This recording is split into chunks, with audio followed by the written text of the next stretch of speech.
শনিবার রাতের অন্ধকার চিরে ইউক্রেনের রাজধানী কিয়েভে নেমে এলো এক ভয়াবহ তাণ্ডব।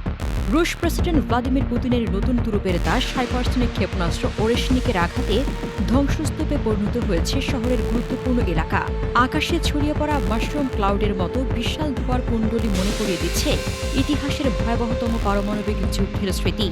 রুশ ভাষায় ওরেশনিক শব্দের অর্থ হেজেল গাছ হলেও এর বিধ্বংসী ক্ষমতা মোটেও কোমল নয়।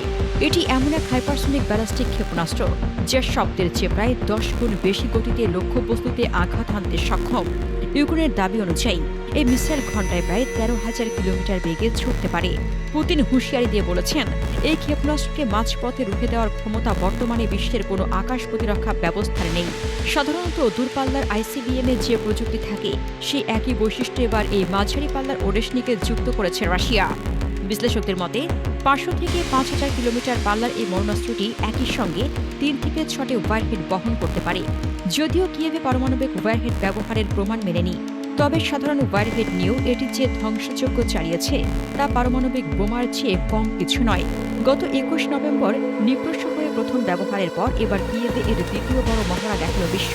ইউক্রেনের প্রেসিডেন্ট ভ্লাদিমির জেলেনস্কি আগেই পশ্চিমী মিত্রদের কাছ থেকে এ ধরনের হামলার সতর্ক বার্তা পেয়েছিলেন, কিন্তু ওরেশনিকের গতি ও সক্ষমতা কিয়েভের সব প্রতিরক্ষা দেওয়ালকে তুড়ি মেরে উড়িয়ে দিয়েছে। মূলত পশ্চিমা বিশ্বকে কড়া বার্তা দিতেই পুতিন এই নতুন অস্ত্রের প্রদর্শন করছেন বলে মনে করা হচ্ছে। একদিকে যুদ্ধের তীব্রতা বৃদ্ধি, অন্যদিকে আধুনিক প্রযুক্তির এই মরণাস্ত্রের ব্যবহার, সব মিলিয়ে ইউক্রেন যুদ্ধ এখন এক নতুন ও জটিল মোড় নিল।